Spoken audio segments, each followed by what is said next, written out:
Good morning दोस्तों। आज है 25 दिसंबर और हम हिंदी पेपर में 150 प्लस नंबर लाने के लिए रोज एक या दो परिभाषाएं, मुहावरे, विलोम शब्द, पर्यायवाची, पारिभाषिक शब्द रोज याद कर रहे हैं। तो उसी की क्लास को आगे बढ़ाते हैं। चलिए, पहली परिभाषा, राजभाषा। राजभाषा किसे कहते हैं? सरकारी कार्य हेतु संवैधानिक रूप से स्वीकार्य भाषा को राजभाषा कहते हैं। इसमें कीवर्ड हमेशा याद रखना, संवैधानिक रूप से। जैसे कि हमारे भारत की राजभाषा क्या है? हिंदी। और अनुच्छेद कौन सा? तो अनुच्छेद याद रखना 343(1) बोलता है कि भारत की राजभाषा हिंदी होगी। और लिपि कौन सी होगी? तो लिपि होगी देवनागरी लिपि। चलिए आगे देखते हैं अगली परिभाषा, 3 नंबर में जो पूछ सकता है, राष्ट्रभाषा। वह भाषा जो संपूर्ण देश में विचार विनिमय का माध्यम बन जाती है उसे राष्ट्रभाषा कहते हैं। और जैसे हिंदी भारत की राष्ट्रभाषा है तो संपूर्ण देश में विचार विनिमय का माध्यम, ये कीवर्ड हो गया इसका। फिर आता अंतर्राष्ट्रीय भाषा। बस इसको कॉपी कर देना। जो भाषा राष्ट्रों के मध्य, विभिन्न देशों के मध्य विचार विनिमय तथा पत्र व्यवहार हेतु प्रयुक्त होती है उसे हम कहते हैं अंतर्राष्ट्रीय भाषा। अंग्रेजी एक अंतर्राष्ट्रीय भाषा है। ये हो गई हमारी आज की 3 परिभाषाएं। अब कुछ पर्यायवाची शब्द देख लेते हैं। पहला, इंद्रधनुष। ठीक है, इंद्रधनुष को बोलते हैं सूर्यधनु, शक्रचाप और इंद्रचाप। तो शक्रचाप, इंद्रचाप और सूर्यधनु।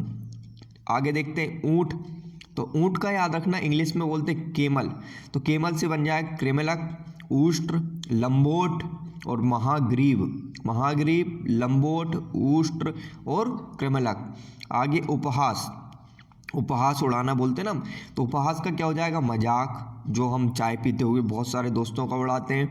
परिहास, माखौल, हंसी और खिल्ली। अगला, कमल का क्या जाएगा? पंकज। जल में उगता है तो जलज। राजीव ऐसे याद रखना।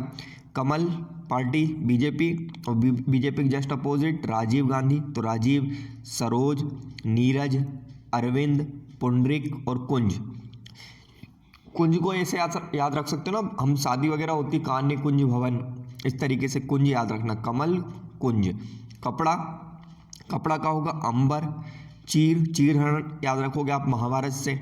वसन, पट को भी याद रखना उसी तरीके से, महाभारत में हम जन्माष्टमी के दिन पट लाते हैं ना, वो एक पूजा करने के लिए। और वस्त्र, तो वस्त्र, पट, वसन, चीर और अंबर। चलिए आगे बढ़ते हैं। जो हमसे और 3 नंबर में पूछता है, विलोम शब्द में आ जाएगा पहला आकर्षण का क्या होगा? विकर्षण। आरूण का अपोजिट होता है अनारूण। आकर्षण का विलोम विकर्षण, आरूण का अनारूण। आदिर्भाव का तिरोभाव। आदिर्भाव का आप पता क्या लिख के आ सकते हो? प्रादुर्भाव। ठीक है, प्रादुर्भाव नहीं होगा, क्या होगा? तिरोभाव। चौथा, इच्छा का क्या होता है? अनिच्छा।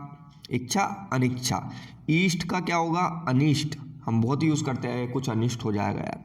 ईर्ष्या का क्या होगा? द्वेष। उपसर्ग का प्रत्यय आपको बिल्कुल पता होगा। उत्थान का पतन आपको पता है। उत्कर्ष का थोड़े कंफ्यूज हो सकते हो आप। उत्कर्ष का क्या होगा? अपकर्ष। ये याद रखना भैया आपको, उत्कर्ष का क्या? अपकर्ष। उन्मूलन एक बार पूछ चुका है, शायद 1994-95 के आसपास, मुझे याद नहीं आ रहा एग्जैक्ट। उन्मूलन का क्या होगा? रोपण। उदार का क्या होगा? कृपण। उन्मूलन का रोपण। ठीक है।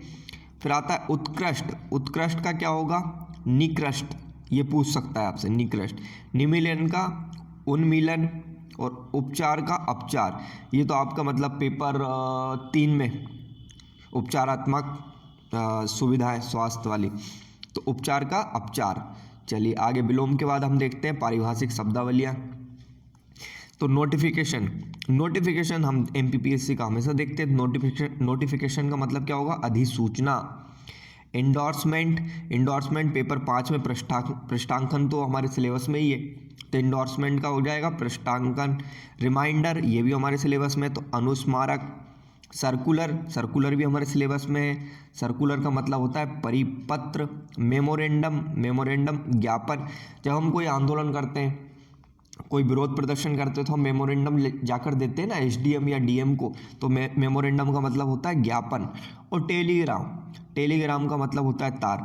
अगर आप मेरे टेलीग्राम ग्रुप से जुड़ना चाहते हैं तो मैं इसकी लिंक दे दूंगा आपको नीचे, है ना, ठीक है। आगे देखते हैं मुहावरे। तो मुहावरे के बारे में एक चीज़ बताऊं, मुहावरे का मतलब 29-30 हमें लगभग अर्थ पता होते हैं मुहावरे के। बात आती है आप उसका मतलब सेंटेंस में यूज़ कैसे करते हो। तो कोशिश करिएगा उस यूज़ जो करें ना करंट से जोड़कर ही सेंटेंस बनाना।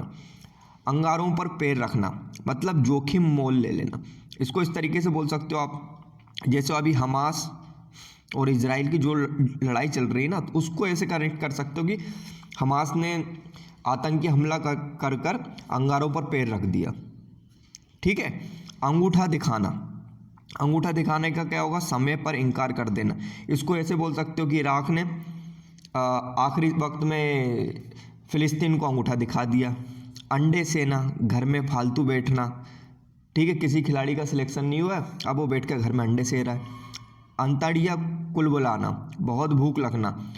रशियन सैनिक 0 डिग्री सेल्सियस पर बॉर्डर पर अतड़िया कुलबुला रहे हैं। अंधे की लाठी, एकमात्र सहारा। चलिए, ये हो गया भैया आज के लिए, बस इतना ही दोस्तों, और कल फिर मिलेंगे। धन्यवाद।